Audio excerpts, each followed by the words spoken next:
say, you know, I've been there, done that.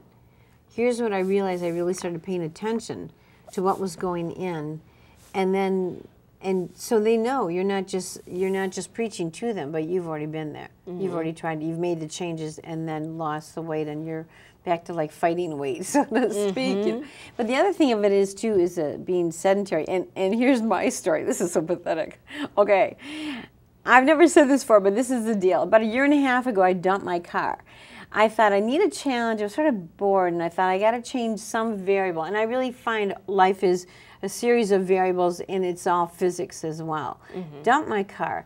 I said, okay, wherever, because right now, right here, I'm a half mile from the studio, half a mile from the hospital. I'm close to Farmers Market, you know, Trader Joe's, the library. Whatever I needed, I was hoofing or biking distance. And if I couldn't do that, that's a pretty sorry state.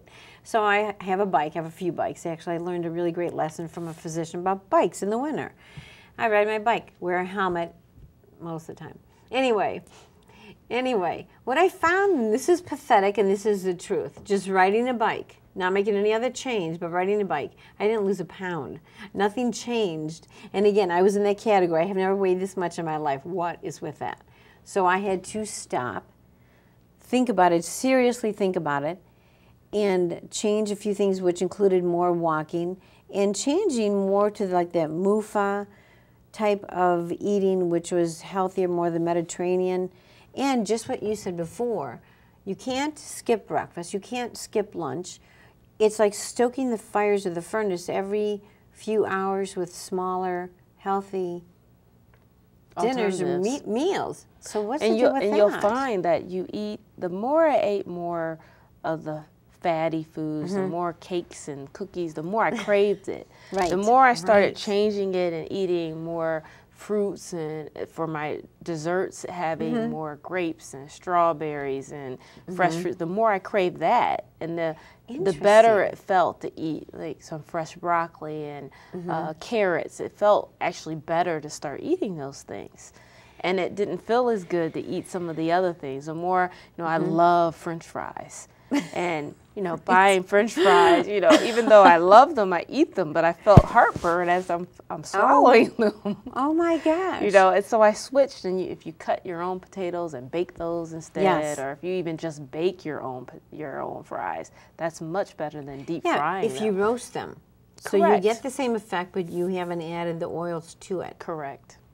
Isn't it very, I just read a book recently, a friend gave me the second part of the book series, but the first one is called Why French, I'm going to get this one, but Why French Women Never Get Fat or something.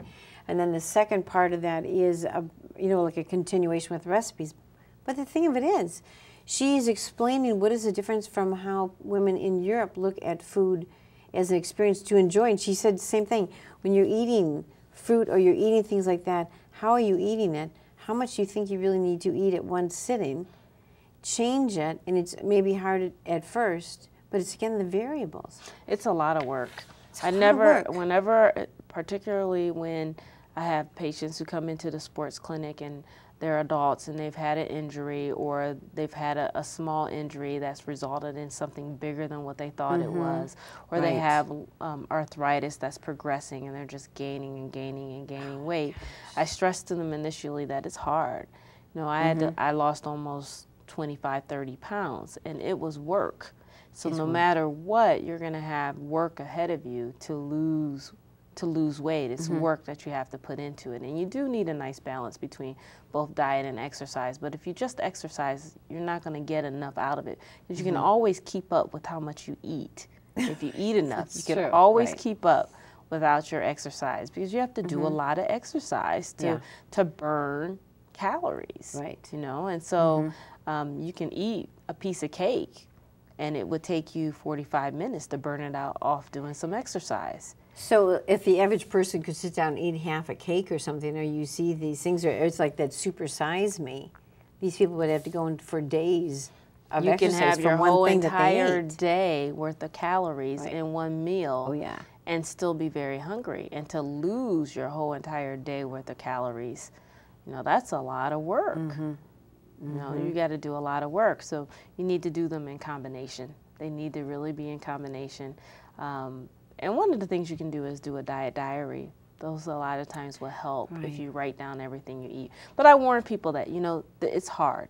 It's not easy to change a lifestyle, and that you're going to have hills and valleys. You'll go up and down, but don't give up. Keep going at it. You know, this is a lifetime change, not a month change, not a quick fix change. It's a way you want to correct. And it's like, you know, the adage of the diet, and it's the first 3 letters of the word diet are die, and people are like, I can't stand it. I can't stand eating this one more day, and then they fall apart and eat, you know, whatever, the ice cream, the cookies, the whatever. But if you do change it a bit by bit in a feasible way, then you're more likely to stick with it. We have about 3 minutes left. Can you believe it?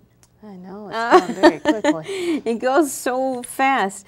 So one of the things I know we touched on before too was with adults, that you're seeing with the changes even in the loss of jobs, the loss of insurance, people don't have a lot of the things that they could normally just, I'll see my physician, or I'll go for this, or I'll go for, and you say they need physical therapy. Suddenly they don't have it. So what can you do with that? It's getting a little bit more difficult as insurance companies are trying to control costs.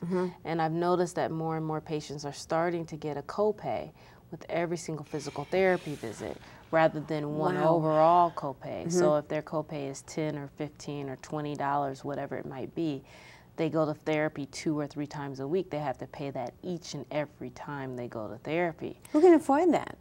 It ends up being really difficult for a number of people. I mean, and it adds up really quickly. If you have to spend $20 per session and you have to go 2 or 3 times per week, that's $60 per week for 4 to 6 or 8 weeks. And then you haven't even done your doctor's visit, which you have to pay your copay for as well.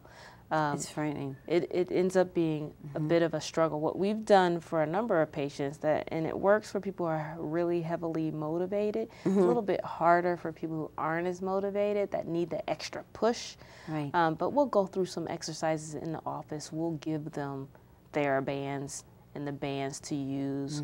We'll give them handouts about how to do the exercises. And we'll give them even demonstrations about how they should do the exercises as well. And so a number of people opt to try that first. Some people opt to do 1 or 2 sessions of physical therapy, learn how to do the exercises, practice them, have instruction, and then go on their own. And other people opt to do like an intervention, so they'll do a couple of sessions, do a week by themselves, take 1 more session, do a week by themselves, do another session, so that as they're progressing, they get another physical therapy session put in, and it's spread out enough that the copay isn't quite as bad.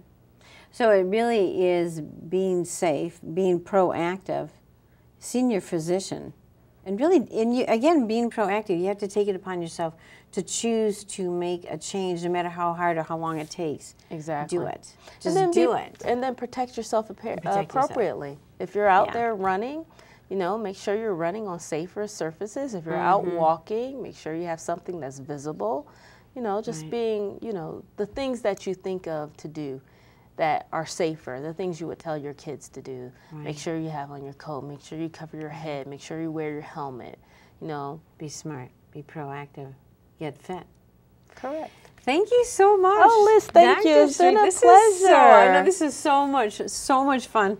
We didn't get to that. Maybe this is another one down the road. We got to talk about that. So thank you so much. I appreciate your time. Oh, I'm glad you had me. Thank you very much for having me. It's been a pleasure. Thank you. All right. All right, so you hear the news from Dr. Street. You know how important it is. Number 1, get intelligent advice.